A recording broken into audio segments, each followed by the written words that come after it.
Boa tarde a todos vocês. Sou Gutierrez, sou espanhol, né? Não argentino. É importante essa parte, vocês saberem. Bom, eu acho assim, não importa como você chame, se storytelling, qualquer coisa, o importante é ter uma lógica e não quebrar essa lógica, essa cadência, né? Eu acho que acontece duas coisas. A primeira, você não ter claro o que faz e como soluciona o problema no princípio. Então, o investidor vai estar pensando, poxa, mas o que ele faz? Hein? E não tem nada pior que acabar um pitch e depois o cara te falar, bom, mas agora me explica, o que você faz? Né? Ou você quebrar a lógica da apresentação, né? Sei lá. Vamos colocar um exemplo, você começar a falar de problema, solução, falar depois de competidores, métricas e depois, ao final, falar de modelo de negócio. Não faz muito sentido. Então, o importante é isso, ter uma sequência lógica que enganche a quem está escutando, né? E, sobretudo, que tenha uma cadência. Legal. Vamos lá. Pô, primeiro, obrigado, Mira, pelo convite. Tá nesse palco aí com esses dois gigantes aí também não é fácil. Caros, storytelling. Na Darve a gente utiliza principalmente quando você tem diversos tipos de cliente, quando você não consegue explicar rapidamente o seu mercado, o seu produto, de uma maneira só. A gente tem um exemplo excelente na Darve, que era o pitch do João Celarim, da Total Voice, que foi adquirido pela Zenvia no começo do ano, um dos cases de sucesso que a gente tem na Darve. Ele é como se fosse o Twilio brasileiro, uma API de telefonia. Aquilo que quando vocês esquecem uma carteira no carro do Uber, quando vocês ligam para o Uber para conversar com ele, vocês não falam diretamente com ele. Vocês falam com uma central e essa central liga para ele, para que vocês não tenham acesso direto ao número. Então era complicado explicar que isso também poderia ser um gatilho para, por exemplo, um lembrete de uma agenda. Por exemplo, eles têm um grande contrato com a Croton para lembretes de agendamento de entrevistas. Então, é muita coisa, muita aplicação. Então, uma das dicas que a gente aplicou para ele quando a gente estava construindo a apresentação comercial? Conta a história de uma pessoa ao longo do dia, qual o relacionamento que ela tem com uma API de telefonia. É muito melhor do que mostrar que é um mercado bilionário, trilionário, porque ele atinge diversos tipos de segmentos. Nesse caso, a gente adora. Qualquer outro caso fica um pouco estranho, ou como você quer realmente focar numa experiência de um cliente. Aí você faz aquele onboarding, mostrando realmente o storytelling, falando, oi, eu sou o José, faço tal empresa, eu tenho essa dor, etc. A ideia aqui é que vocês tenham uma ideia de como vocês vão construir o pitch deck de vocês. É realmente sair com insights, tá? Quem aqui, alguém está na academia ainda, na universidade? Tem algum universitário aqui? Boa, essa pergunta vai direto para vocês. Quando você está fazendo o pitch, eu devo ou não colocar agenda? Agenda dos tópicos que eu tenho ali na minha apresentação. Devo colocar ou não? Claro, se o seu pitch demora 2 horas, sim. 3 minutos, no máximo. É um pitch elegante, é um pitch rápido, curto, grosso e direto, como a gente sempre fala na Darve. E o desafio sempre é, em 40 segundos, você falar rapidamente o que você faz, como você faz, para quem você faz e qual dor você resolve. Vocês não têm noção quão confortante é para um investidor, para uma aceleradora, para o teu amigo, para a sua mãe, provavelmente, você conseguir explicar o que você faz. Então, esse é o grande desafio. Então, a agenda, você já perdeu 20 segundos apresentando. Então, já fica a dica aí para os próximos. Muito bom. Tem um amigo meu que falava assim, né? Um pitch serve para ganhar tempo do investidor, né? Então, afinal, você tem que ter vários pitches diferentes. Um de 30 segundos, 1 minuto máximo para alguém que está como agora em uma férias. Se ele fica interessado, ele vai a querer saber um pouco mais, aí vai ir para 3 minutos. E se ainda o cara quer te conhecer mais, aí vai para 10 minutos, né? E também é importante saber para quem vai focado esse pitch, né? Se é para um investidor ou é para alguém que você vai apresentar um negócio, né? Pode ser um possível cliente, porque também o público é diferente. Mas eu acho assim, a agenda é saber para quem você vai fazer o pitch e qual é o cenário que você está, entendeu? Porque senão vai ficar uma coisa que não vai encaixar dentro da cabeça, o cara vai esquecer ou vai ficar tediado ali e não ter o efeito que a pessoa quer. Nos programas de aceleração de vocês, qual que é o principal problema que vocês veem nos empreendedores quando eles estão fazendo o primeiro pitch para vocês? São 2, né? Vou falar 2 dos principais. Um básico, não falar a verdade. Esse é muito básico. Então, por favor, fale a verdade no pitch.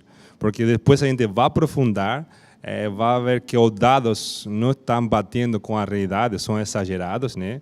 E aí realmente a credibilidade de vocês vai para baixo. Então, por favor, fale a verdade. E a segunda parte, métricas. Algo que é muito essencial em uma empresa. Aí você faz um pitch falando do produto, jornada de compra, blá, blá, blá. E quando chega a métricas, coloca o básico, CAC, LTV e MRR e acabou. E o negócio vem a reforçar a história. A métrica serve justamente para dar credibilidade àquelas coisas que você colocaram antes do negócio. Bem, assino embaixo por tudo que o José falou. E só para complementar, um dos grandes erros que a gente vê na Darwin, não sei se vocês sabem, pitch, se você tem a prerrogativa de falar o estado futuro da sua empresa no tempo verbal presente. Isso é natural. Não sei se então, algumas pessoas falam, tá, mas eu não tenho ainda. Sim, você tem que vender o futuro no estado presente. É como funciona. É o modus operandi da estrutura de um pitch clássico. Então, várias empresas meio que esquecem disso e falam como estão hoje. A gente não quer ver hoje, a gente quer a venda da expectativa futura. A gente quer o que a gente brinca, a gente quer ver uma venda de Eike Batista. Eu quero ver onde vocês podem chegar. Mas, contudo, entretanto, a construção do pitch, realmente os alicerces, você tem que construir slide por slide, mostrando que você tem o poder de execuibilidade de todo esse sonho que você está vendendo no futuro. É aquela coisa, o Facebook não vendia aquela ferramentazinha de que essa menina bonita, esse cara legal, etc. Ele já vendia uma ferramenta com uma massa crítica de usuários no futuro, sendo uma grande ferramenta de marketing digital. Não tinha um pitch do que ele era, e sim do que ele iria vir a ser no futuro. Ano passado, depois que eu saí do banco e fui trabalhar em Venture Capital, eu conversei com 518 startups. E um empreendedor de Minas Gerais, na hora que eu fui pedir o pitch deck para ele ficou receoso de mandar para mim, porque tinha informações sobre o produto dele, sobre o quanto ele estava faturando, quem era o tipo de cliente dele. Como que o empreendedor tem que enxergar esse olhar quando um investidor vira para você e fala, quero conhecer sua empresa? Eu mando um NDA? Devo mandar um NDA para um fundo, para um anjo, ou não? Bem, vocês já sabem que não é uma boa prática de mercado aceleradoras, fundos de investimento, assinarem NDAs, principalmente nas primeiras reuniões. É o nosso trabalho. Se não tiver essa relação de confiança, de nada vale. Eu vim da área industrial, trabalhei muito com desenvolvimento de produto, principalmente design, engenharia, ou seja, eu trabalhava com pesquisa e desenvolvimento com multinacionais. E eu trabalhava muito com fornecedores. E eu me questionei no começo, eu falei, gente, mas eu estou mandando arquivos de produção sem assinar NDA para uma fábrica, para uma empresa de prototipagem rápida. E aí um dia, eu tinha 20 e poucos anos, aí comentei com o dono da fábrica, falei, pô, mas e aí como é que fica? Eu tudo bem, não tenho muita moral. Aí ele, Marcos, aqui a gente tem que ter essa relação de confiança, porque no momento que um arquivo meu vazar para o mercado, saiba que no dia seguinte meu negócio está fadado. E a mesma relação que, obviamente, a gente tem com as startups. Obviamente, essas informações sensíveis das empresas de vocês, a gente não compartilha com o mundo. Seria não somente uma falta de ética, mas seria consolidar o encerramento da nossa aceleradora no dia seguinte. E é o nosso trabalho fazer essa avaliação, é o nosso trabalho fazer essa verificação. Então, a gente está acostumado a como a gente trabalha no nosso dia a dia. Muito bom, eu concordo. A ética deve ser a primeira coisa. E logo a gente brinca também dentro da empresa, quando a gente tem alguém que fala, bom, se você me deu a informação da tua empresa e você leva no mercado 2 anos, 3 anos, e eu sou capaz de fazer a mesma coisa amanhã e ser melhor que você, me desculpa, você não é o cara, né? A gente acha que execução é uma coisa fundamental no bom empreendedor. Então, eu concordo com a parte ética, fundamental, mas também existe o componente, quando você vai dar um pitch, na parte do medo, pô, mas o cara tem que começar um negócio do zero, né? Qual a sua possibilidade dele me bater em 1 mês, em 2 meses, né? Se você tem um negócio sólido, você tem uma boa execução, eu acho que, ao final, a informação hoje, você pode acessar, inclusive, qual é a sua estratégia de crescimento de empresas mais famosas do mundo, entendeu? Eu acho que a informação hoje não é um problema. O problema hoje está na execução, de como você executa, como você transforma isso em uma realidade. E uma questão prática, até jurídica, imagina o seguinte, a gente não avalia uma nem duas, só o Léo avaliou o quê? 500 qualquer fundo. Oi? Eu e qualquer fundo. De 518 empresas no ano passado. A Darwin está com quase 3 mil empresas avaliadas nos últimos bets. A gente não pode ter uma reserva de mercado jurídico só porque você quer assinar um NDA. Então, seria contra o nosso modelo de trabalho, porque no momento que eu assino esse NDA, obviamente eu não posso avaliar uma empresa com as mesmas informações do mesmo segmento, com o mesmo produto. E saibam, a gente recebe dezenas, até centenas de empresas com produtos muito similares. Então, seria, digamos assim, uma maneira de restringir, de uma maneira irresponsável, o nosso trabalho. Esse caso de assinar um NDA e você se limitar, né? Eu conheço um CEO de uma fintech grande em São Paulo. Ele falou para mim que o Brasil está virando um programa Minha Fintech Minha Vida. Né? Então, aqui você já tem, o que você faz? Crédito consignado. Aí você assinou um NDA, você já não consegue mais falar com ninguém. Né? Bom, partindo da premissa, vamos lá. Fiz meu pitch, o PPT está bonitinho, vou mandar para os investidores. Fui chamado para conversar com o anjo, fui chamado para conversar com o fundo. E eu sou o CEO, porém não tenho um perfil que gosta de falar, que é articulado. E um pitch é, basicamente, vender empresa. E agora, o que eu faço? Você tem um grave problema. Eu acho assim, ser CEO de uma empresa, ser empreendedor, é muito mais que criar um produto. É muito mais que falar que você, sei lá, quer vender. Você tem que ter uma capacidade, e uma delas é fazer o pitch, né? Por quê? Porque você é um comunicador. Você é quem comunica para os demais, né? E não somente para investidores, é para o mercado, é para a sua própria equipe. E tudo isso é um pitch, né? Só que é orientado com diferentes dados, né? E é uma coisa recorrente. Você vai ter que fazer isso muitas vezes na sua vida, né? Porque você vai, mais ou menos, cada 6 meses, você vai preparar rodadas, porque você sabe que vai demorar entre 6 a 7 meses em catar dinheiro. Então, é uma coisa que você vai fazer em toda a trajetória profissional como empreendedor.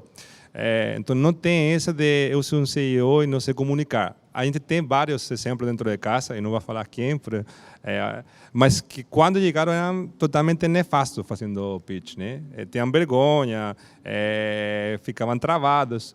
Treinamento. A gente treina o pitch, eu acho que Darwin também, com certeza, todo mundo, fundo também. Então, tem que treinar o pitch, é uma habilidade que você tem que adquirir. E como a gente treina? A mesma coisa, você tem que fazer semanalmente, diariamente, treinar, pegar feedback tanto de seus colaboradores como do mercado e fazer muitas vezes. E você vai adquirindo essa habilidade, mas em minha visão não tem como você não ser um bom comunicador sendo o CEO da empresa. Beleza. Caros, a gente acredita na capacidade de transformação de empreendedores. Óbvio, sem mudar a essência de nenhuma pessoa, porque realmente a gente tem essa premissa de ser empreendedor em primeiro lugar, mas a gente acredita no treino. Então, a gente teve alguns casos de sucesso, inclusive na Darwin, de empreendedores que falavam exatamente isso. Eu não sou bom de pitch, etc. Treina, é técnica. Eu sempre conto até o meu caso pessoal, que até os 20 e poucos anos, acho que o Jota, até ouvi o Jota ali, eu não era o comercial da minha empresa, olha quem era. Os melhores vendedores que eu vi na vida, fui treinado pelos melhores, até o momento que, quando a gente fez nossa sociedade, cada um tomou o seu rumo, eu me vi sendo um diretor comercial no dia seguinte de uma consultoria. Eu tive que aprender, tive que treinar, tive que parar de falar rápido, como todo mundo aqui na Darwin sabe que eu falo. Eu sou gago e eu sou tímido. É treinamento. Todo mundo sabe. Então, e na Darwin a gente realmente tem esse programa como diferencial. Foi minha porta de entrada, inclusive, fazer essa parte de treinamento e estruturação de apresentações comerciais às startups, que estão, obviamente, em cada batch. Então, como é que a gente faz isso?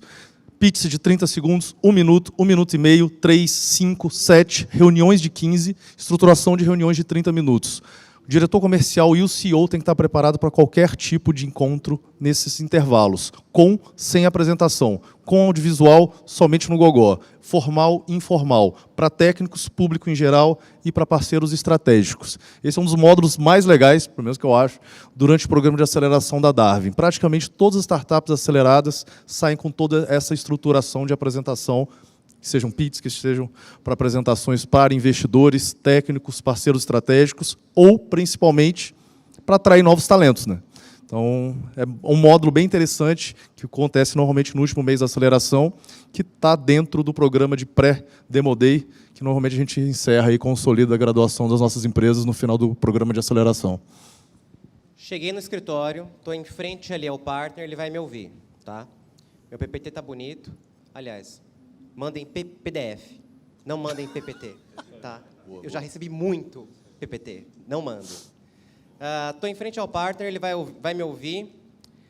E aí, pensando em o que é mais importante na minha apresentação, e assim como eu ouvi no Morgan Stanley, o que é o mais importante ali na apresentação para o cliente, né? O que era o clímax da novela da Globo?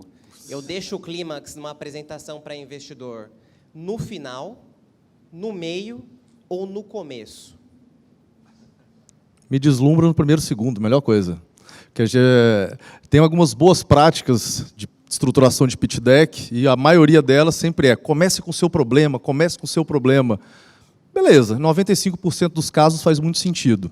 Mas se você tiver um número impactante, algo realmente disruptivo, que foge de qualquer outro padrão, se o crescimento do seu mercado de todo segmento, de qualquer outro segmento de economia, crescendo 2 dígitos, mostra ele. A gente tem sempre um exemplo que eu cito na nossa estruturação de pitch deck, quando a gente faz o workshop na Darwin. Um dos melhores pitches que eu vi na vida era de um cara de 2 metros de altura, suíço, gigantão assim. Ele começava o pitch deck dele contrariando qualquer outra estruturação e boa prática. Ele mostrava o número 500K. E ele subia no palco. E aí ele falava, esse aqui foi o que eu tive de receita mês passado. Pessoal, porra, com uma equipe de 3 pessoas. Em libras esterlinas. Tá precisando de anjo para isso aí? Não, é verdade. Foi batch 5 da 500 Startups. E aí o que acontecia? Todo mundo já prestava atenção esperando o que o cara ia falar em seguida. Ele só não podia fazer cagada, mas... Ou seja, ele já conseguiu a atenção de todos os investidores para isso. Ou seja, mostra o seu melhor de cara. Que seja uma comparação, que seja um segmento, que seja tendência de mercado. Tem algumas startups, principalmente nos seus estágios iniciais, vendem tendência. Ou seja, mostram outras startups em outros mercados emergentes também, Estados Unidos que seja, que já estão se destacando, que estão recebendo os investimentos já em estágio Series B, Series C, e falam, Latin America está sem nenhum player desse segmento. É uma boa. Então, ou seja, impacta. Você tem 40 segundos para isso. Muito legal. Bom, aí sim eu acho que tem um jeito um pouco especial de fazer essas coisas, né? Realmente, nos últimos 2 anos, foram quase 10.000 empresas avaliadas, pra caramba, e a gente deixou de olhar para o visual e se concentrar no conteúdo. E, por enquanto, a gente está fazendo isso. E que para isso é uma coisa impactante? Uma coisa muito simples que pouca empresa faz. O gap entre o que você fez e o que você vai fazer que faça sentido. Por quê? Porque a maioria das empresas conta uma história e quando ela vai projetar o que vai fazer, não faz sentido nenhum. E aí, para a gente, começa a perceber que o negócio não é tão bom, a gente começa a perder a atenção por empreendedor. Por quê? Porque se você fala assim, e agora eu vou precisar 500 mil, vai crescer o triple. Mas, cara, como vai crescer o triple? Eu não vi, entendeu? Você foi muito bom. A jornada do empreendedor, cada passo que você dá é mais difícil. Eu fui esportista profissional também de luta livre olímpica, e a gente aplica muito a parte de esporte a investimento. O que significa isso? Cada passo que você dá é mais difícil ir para o próximo passo, não é mais fácil. Então, o que você fez hoje, cara, é muito bom, serviu, mas que é o próximo que você vai fazer? E aí onde realmente eu acho que para a gente distingue de qual bom empreendedor, de qual ótimo empreendedor, de qual é um empreendedor fora da curva. Quando o cara consegue fazer esse gap, você não percebe esse gap, que em sua cabeça faça sentido, que numericamente faça sentido, e que o cara te explica até por que precisa de 2 devs, porque isso vai impactar com o roadmap de produto, que está encatilhado com o KPI de vendas, que ao mesmo tempo isso faz ter, sei lá, uma melhora X. cara, você fica louco, né? Literalmente.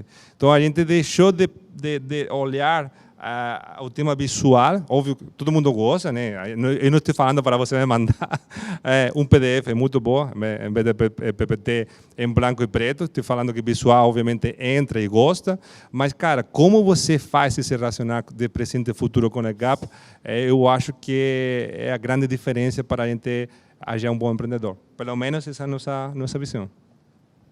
Trazendo um pouco da perspectiva do outro lado, né, como que os fundos, em geral, eles vão atrás de startups? Tá aqui, né? Dar a volta, andar. Ir para Recife, ir para BH, dar uma volta.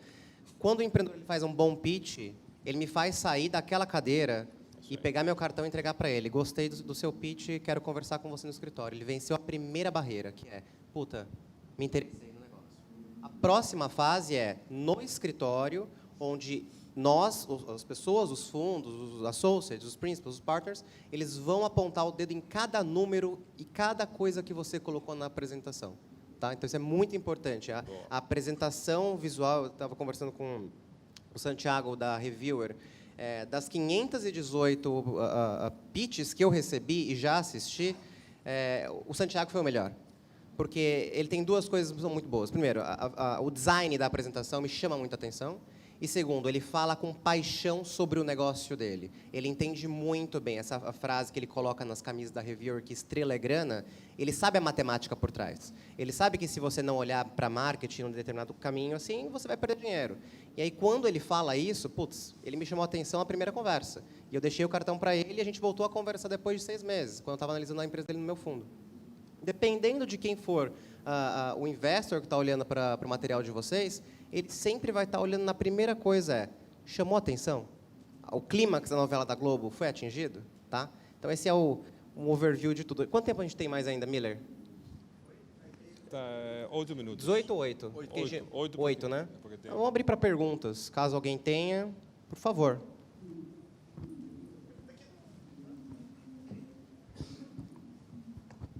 Olá, boa tarde. Meu nome é Robert. Não sei se existe esse momento, vocês fazem uma pergunta para um empreendedor. O que você vai fazer com dinheiro? O que vocês veem com bons olhos e o que vocês veem com, mais ou menos assim, sei lá, fica meio estranho com o que o cara falar? Bom,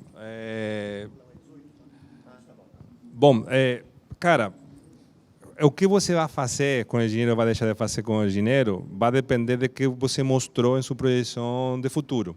Se o que você projetou faz sentido, você vai gastar nisso. Agora, não adianta nada você falar que precisa 500 mil e, sei lá, 300 mil vai ser para subir os salários e falo, bom, e o plano outro onde que está, entendeu?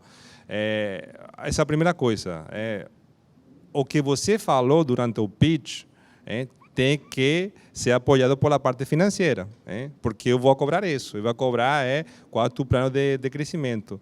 Que normalmente a gente não gosta de ver, tipo, o que eu disse antes, você vai ter uma linha de crédito para a produção. Existem outras coisas muito melhores que pedir investimento de um investidor. Você quer subir os salários 50%. Obviamente, a gente não paga salário, a gente tem que pagar crescimento da empresa, né? Vou comprar um carro, coisas que não façam parte desse crescimento da empresa. Uma coisa que eu nunca gostei de ver é o seguinte, pego o BP antigo, vejo o balanço, vejo que o Prolabore do cara era de X. Aí, de repente, chega para o meu analista, ele olha assim, cara, ele vai aumentar o Prolabore dele em 150%. Empreender não é emprego. Isso tem que deixar muito claro para os empreendedores. Empreender não é emprego. Nenhum fundo vai investir em vocês para vocês aumentarem o Prolabore de vocês de 5 para 20. Tá? E isso impacta bastante. Eu tive uma situação muito interessante, uma startup muito interessante, 5 concorrentes do Brasil. A startup estava faturando na época, acho que era 9 milhões.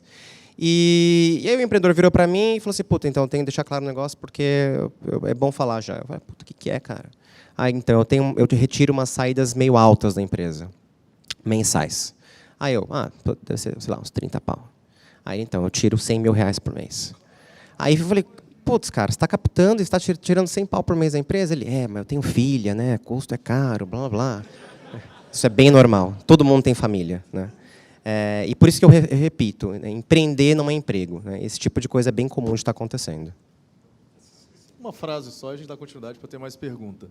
Eu ouvi do meu primeiro investidor, quando eu tinha 21 anos, uma comparação que eu faço até hoje para todo mundo. O salário de um empreendedor, ele não pode ser muito confortável, para que ele não tenha justamente a gana de continuar, de realmente mudar o status quo que ele está naquele momento, e também não pode ser algo que ele passe necessidade ao ponto de pensar em outras oportunidades diariamente. O meio termo é justamente o Prolabore, que a gente normalmente recomenda para as empresas após esse investimento. Pronto.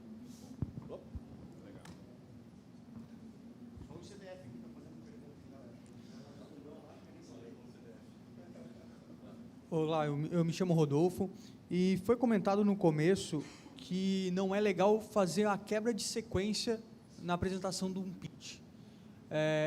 Qual seria essa sequência, basicamente, em um pitch? Se eu te der essa resposta, você me paga $1 milhão, tá?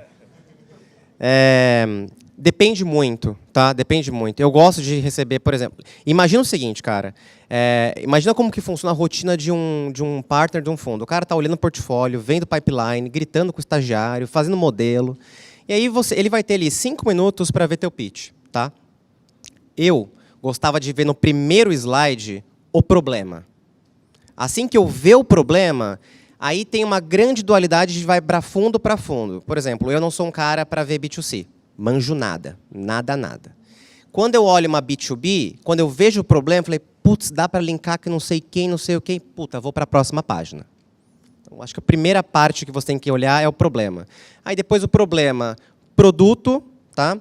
Produto, mercado. E aí uma coisa, gente, calcular mercado é muito importante. O trabalho de formiga é literalmente o quanto vocês podem ganhar no mercado. Não é o quanto, por exemplo, o seu cliente são as telecoms. Você não vai falar que o seu mercado é um mercado de X bilhões, que é o que as telecoms faturam, porque esse é o mercado dela. Você não vai fazer uma Claro, uma TIM, uma Vivo, né? Então você vai fazer um outro produto. Então você tem que calcular de uma outra maneira. E o último passo que poucas startups fazem. Gente, a gente não é investidor de empresas listadas na bolsa. Eu não tenho liquidez. Se eu invisto em você, eu carrego você no meu portfólio durante muito tempo. Para mim, o evento mais importante é o meu evento de liquidez. Então, é quem vai comprar você. Se eu gosto de ter isso num pitch deck, senão eu mando meu analista fazer. Mas se eu já tiver esse negócio bem preparado, mostra para mim que o empreendedor ele sabe que quando você for receber um investimento, não necessariamente eu vou ficar até o final.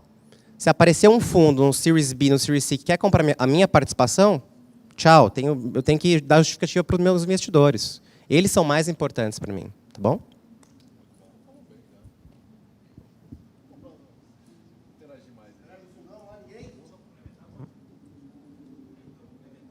Claro.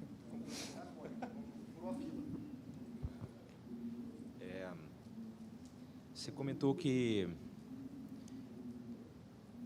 você precisa saber mais ou menos para quem vender futuramente, afinal de contas, né? Seria interessante botar no pitch, por exemplo, potenciais clientes ou potenciais compradores desse negócio no futuro? É uma exigência, na verdade. Então, você pode pegar alguns... Tem fundos que colocam até uns templates e tem a tela desinvestimento. Quem compra empresas como a sua? Quem já comprou empresas como a sua? Qual vai ser a saída da sua empresa, no caso? Fundos estratégicos, outras empresas, compras estratégicas de outros players de segmentos correlacionados que fariam uma compra, basicamente, para time, reserva de mercado, etc. É estranho, às vezes não tem esse slide, é verdade. É um dos slides mais importantes que tem, principalmente para Series A e B. Principalmente. Não, vai. Senão a gente não vai dar... Isso. Boa tarde. Com relação a uma pergunta clássica de diferenciais, o que diferencia a tua startup, né, no caso a minha startup, de uma empresa contratar com dinheiro infinito uma equipe tão capacitada quanto para realizar a mesma atividade que a gente realiza? O que vocês esperam ouvir com isso, né? Eu penso muito em falar da equipe, mas acaba tendo ficar em dúvida com relação a isso. O que vocês já ouviram? Se tem alguma experiência boa para contar com relação a isso? Boa pergunta, boa pergunta. Eu acho que quando você olha, né, a parte, o slide de diferenciais, você vê uma tabela normalmente, com todo X em verde, é o que a startup faz, e vários X em vermelho do que a concorrente faz, né? Então, eu acho que evitem fazer isso, né? Fica pouco com pouco crédito, hein? Tem um painel de comparação onde você se compara com os demais, se você faz tudo direito, os demais não é, sabe, tira a credibilidade da apresentação. Eu gosto principalmente de duas coisas: uma matriz de comparação com o mercado, né? Eu acho que isso é muito legal, você fazer uma matriz em dois níveis e poder se comparar, né? Para saber em qual lado da matriz está. Isso dá credibilidade e, sobretudo, consciência que você conhece o seu mercado.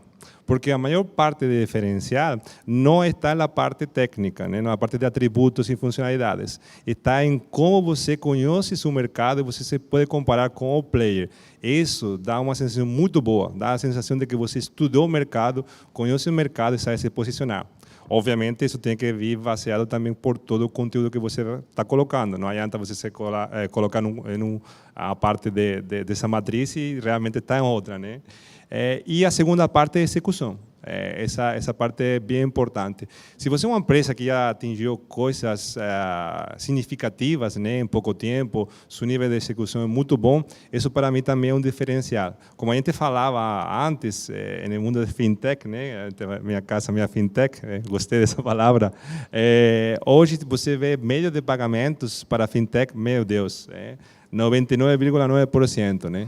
Então, para mim, hoje, o diferencial é o poder de execução dessas startups. Então, eu deixaria essas duas coisas: matriz, e para conhecer o mercado concorrentes, e a parte de execução. Pergunta aqui atrás. Vamos lá? Pessoal, vamos tentar fazer pergunta bem rápido para poder dar mais oportunidade para o pessoal, tá bom? Obrigado. Oi, eu gostaria de perguntar, quando você menciona, por exemplo, da dificuldade de apresentar o pitch deck, isso é uma coisa que deve ficar só com o CEO ou todos os empreendedores envolvidos têm que ter essa maestria para estar apresentando o pitch deck quando for necessário, em qualquer oportunidade? Ótima pergunta, ótima pergunta. Imagina a rotina de trabalho de um CEO. O trabalho de um CEO é um trabalho de um CEO, um CFO, o empreendedor, né? É um trabalho solitário. O cara tem que estar olhando desde folha de pagamento, turnaround, empresa, sai gente, sai cliente. Eu, no escritório, sempre gostei muito de conversar com o CEO primeiro, tá? Porque o CEO, ele é a cara da empresa, tá bom? Isso é o que eu acredito. O CEO é a cara da empresa. Quando eu entrava na due diligence, eu não queria mais conversar com o CEO. Por quê? Porque o CEO está indo para conversar com um painel de startups, ele está indo conversar com um cliente, ele está fazendo mil coisas, né? Então, eu gosto, depois de olhar na parte de olhar modelo, ver dados, número, eu converso com o CFO ou com alguma pessoa que está ali mexendo com o número, tá? Mas, necessariamente, eu gosto de estar conversando com o CEO primeiro.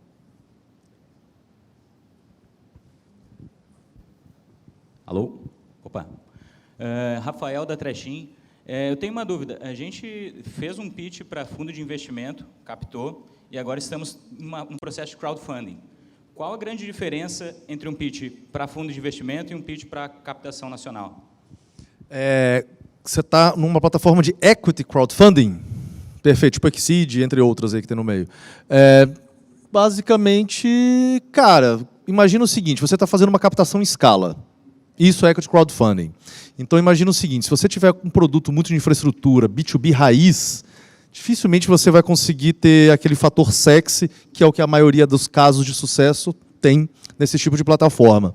Então, as poucas restrições que eu coloco às nossas empresas que querem participar desse tipo de captação em larga escala comunicação tem que ser muito efetiva e você tem que ter um produto um pouco mais sexy. Você tem que ter, primeiro, obviamente, além dos fatores efeito manada, etc., você tem que ter algo desejável, digamos assim, ou bons números. Basicamente, o que a gente fala em termos de diferenças que tem. Só para completar, eu acho que nessa parte de crowdfunding existe um efeito hype, né? Hoje, para a fintech, por exemplo, vai ser bem mais fácil, porque está na moda, que para, sei lá, para uma parte de indústria 4.0, né?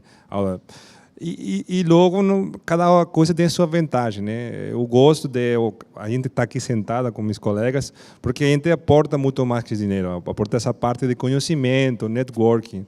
Então, acho que a principal diferença quando você escolhe um investidor, estou desviando um pouco do assunto, mas acho que é importante, é saber para que você está procurando esse dinheiro, entendeu? Aí se você quer fazer seu caminho sozinho, crowdfunding pode ser um bom caminho, mas se você quer pessoas que aportem networking, conhecimento, eu acho que é muito melhor anjo, fundo e por aí vai. Mais uma? Aqui. Boa tarde, gente. Qual é a opinião de vocês sobre abrir o valuation logo na primeira apresentação que mandam para você por e-mail? É o certo ou melhor é discutir num segundo momento? Minha dica, não coloque. Nunca coloque, tá? A arte de criar de valuation early stage é um mix que eu chamo de 3 pilares, né? O fundo ou o anjo, ele está pagando por 3 coisas. A primeira, vocês, eu estou tirando o seu custo de oportunidade para não sair da startup e ir para uma empresa privada para fazer carreira. 2, o quanto você precisa captar, tá? E para fazer o seu um ano e meio ali de rodar a sua empresa. E o terceiro um bom anjo, um bom fundo, ele sabe que ele não pode diluir muito você, tá? Porque senão as suas próximas rodadas começam a ficar comprometidas. Quando você combina essas 3 coisas, o valuation ele consegue ser feito. Às vezes, por exemplo, eu quando fazia os meus modelos, eu chegava no seguinte dado: putz, se o empreendedor errar tanto, quanto que ele deveria estar captando mais, tá? Para suprir esse possível erro que ele vai ter. Então, quando você tem esse cenário, ao mesmo tempo eu não posso diluir tanto o cara. Então, coloca o valuation em tanto, que eu quero colocar tanto, você vai ser feliz, eu vou ser feliz. Então, colocar o valuation primeiro, eu não considero uma coisa muito boa, tá bom? E não esquece, ainda você corre o risco da sua apresentação vazar e, de repente, o mercado consegue ver essas informações um pouco mais sigilosas, tá bom? Bom, gente, obrigado, espero que tenha ajudado.